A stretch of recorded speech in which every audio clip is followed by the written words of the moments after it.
नीलांजन समाभासम रविपुत्रम यमाग्रजम छाया मार्तंड संभूतम तम नमामि शनिश्चरम। नमस्कार प्रिय बंधुओं, आप सभी का हमारे YouTube चैनल में बहुत बहुत स्वागत है। आज के इस वीडियो में आप श्रवण करेंगे शनिवार व्रत की कथा।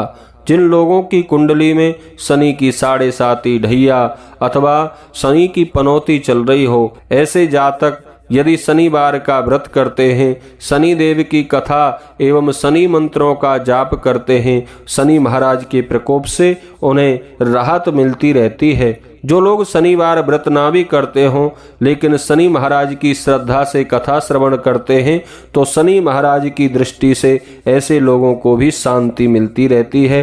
तो चलिए श्रवण करते हैं आज शनिवार के दिन शनिवार व्रत की कथा।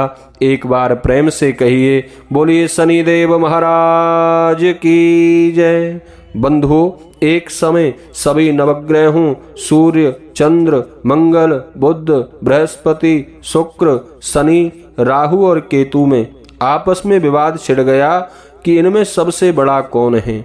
सभी आपस में लड़ने झगड़ने लगे और कोई निर्णय ना होने पर वे सभी देवराज इंद्र के पास निर्णय कराने पहुंचे। इंद्र इससे घबरा गए और इस निर्णय को देने में अपनी असमर्थता जताई, परंतु उन्होंने कहा कि इस समय पृथ्वी पर राजा विक्रमादित्य हैं, जो कि अत्यंत न्यायप्रिय हैं, वे ही इसका निर्णय कर सकते हैं। सभी ग्रह एक साथ राजा विक्रमादित्य के पास पहुंचे और अपना विवाद बताया, साथ ही निर्णय के लिए कहा। राजा इस समस्या से अति चिंतित हो उठे, क्योंकि वे जानते थे कि जिस किसी को भी छोटा बताया वही कुपित हो उठेगा।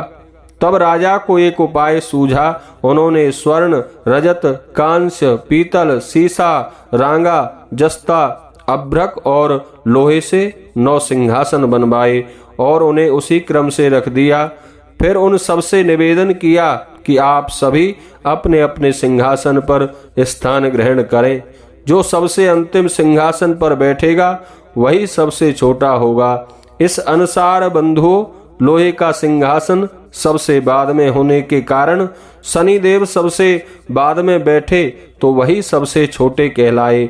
उन्होंने सोचा कि राजा ने यह जानबूझकर किया है। उन्होंने कुपित होकर राजा से कहा, राजा तू मुझे नहीं जानता।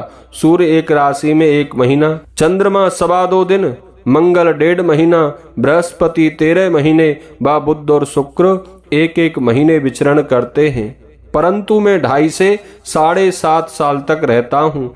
बड़े बड़ों को मैंने विनाश के कगार पर पहुंचा दिया है। तुम जानते हो श्री राम की 7.5 आने पर उन्हें वनवास हो गया था और रावण की 7.5 आने पर उसकी लंका को बंदरों की सेना ने परास्त करके जला दिया। अब तुम सावधान रहना। ऐसा कहकर कुपित होते हुए शनिदेव वहां से चले गए। अन्य देवता खुशी खुशी चले गए। कुछ समय बाद राजा की 7.5 आई। तब शनिदेव घोड़ों के सौदागर बनकर वहां आए। उनके साथ कई बढ़िया घोड़े थे। राजा ने यह समाचार सुन अपने अश्वपाल को अच्छे घोड़े खरीदने की आज्ञा दी। उसने कई अच्छे घोड़े खरीदे व एक सर्वोत्तम घोड़े को राजा की सवारी हेतु लिया। राजा जो ही उस घोड़े पर बैठा, वह घोड़ा सरपट वन की ओर भागने लगा और भीषण वन में पहुंचकर वह अंतर ध्यान हो गया। राजा भूखा प्यासा जंगल में इधर उधर भटकने लगा। तब एक ग्वाले ने उसे पानी पिलाया। राजा ने प्रसन्न होकर उसे अपनी अंगूठी दी। वह अंगूठी देकर राजा जंगल से निकलकर एक नगर में पहुंचा और वहां अपना नाम उज्जैन निवासी बीका बताया। वहां एक सेठ की दुकान में उसने जल इत्यादि पिया और कुछ समय विश्राम भी किया। भाग्यवश उस दिन सेठ की बड़ी बिक्री हुई। सेठ उसे खाना इत्यादि कराने खुश होकर अपने साथ घर ले गया। वहां उसने एक खूंटी पर देखा कि एक हार टंगा है, जिसे खूंटी निगल रही थी। थोड़ी देर में पूरा हार गायब हो गया। तब सेठ ने आने पर देखा कि हार वहां से गायब है। उसने समझा कि बीका ने ही उसे चुराया है। उसने बीका को कोतवाल के पास पकड़वा दिया। फिर राजा ने भी उसे चोर समझकर उसके हाथ पैर कटवा दिए। वह बेचारा चौरंगिया बन गया और नगर के बाहर उसे फेंकवा दिया गया। वहां से एक तेली निकलकर जा रहा था। उसे उस पर बड़ी दया आई और उसने बीका को अपनी गाड़ी में बिठा लिया। वह अपनी जीभ से बैलों को हाँकने लगा। उस काल राजा की शनि दशा समाप्त हो गई। वर्षा काल आने पर वह मल्हार गाने लगा।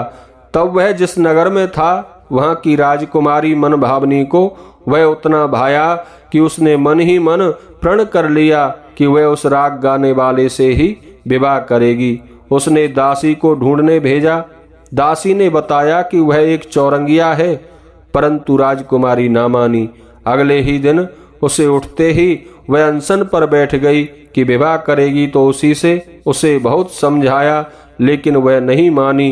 तो राजा ने उस तेली को बुलावा भेजा और विवाह की तैयारी करने को कहा। फिर उसका विवाह राजकुमारी से हो गया। तब एक दिन सोते हुए स्वप्न में शनिदेव ने राजा से कहा, राजन, देखा तुमने मुझे छोटा बताकर कितना दुख झेला है।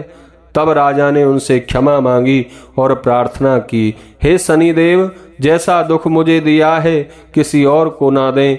शनिदेव मान गए और कहा, जो मेरी कथा और व्रत करेगा उसे मेरी दशा में कोई दुख नहीं होगा। जो नित्य मेरा ध्यान करेगा और चींटियों को आटा डालेगा उसके सारे मनोरथ पूर्ण होंगे। साथ ही राजा को हाथ पैर भी वापस दिए। प्रातः आंख खुलने पर राजकुमारी ने देखा तो वह आश्चर्यचकित रह गई। बीका ने उसे बताया कि वह उज्जैन का राजा विक्रमादित्य है। सभी अत्यंत प्रसन्न हुए। सेठ ने जब सुना तो वह पैरों पर गिरकर क्षमा मांगने लगा।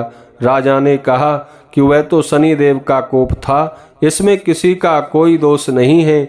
सेठ ने फिर भी निवेदन किया कि मुझे शांति तभी मिलेगी जब आप मेरे घर चलकर भोजन करेंगे। सेठ ने अपने घर में नाना प्रकार के व्यंजनों से राजा का सत्कार किया। साथ ही उसने देखा कि जो खूंटी हार निगल गई थी वही अब उस हार को उगल रही है। सेठ ने अनेक मोहर देकर राजा का धन्यवाद किया और अपनी कन्या श्री कवरी से पाणी ग्रहण का निवेदन किया।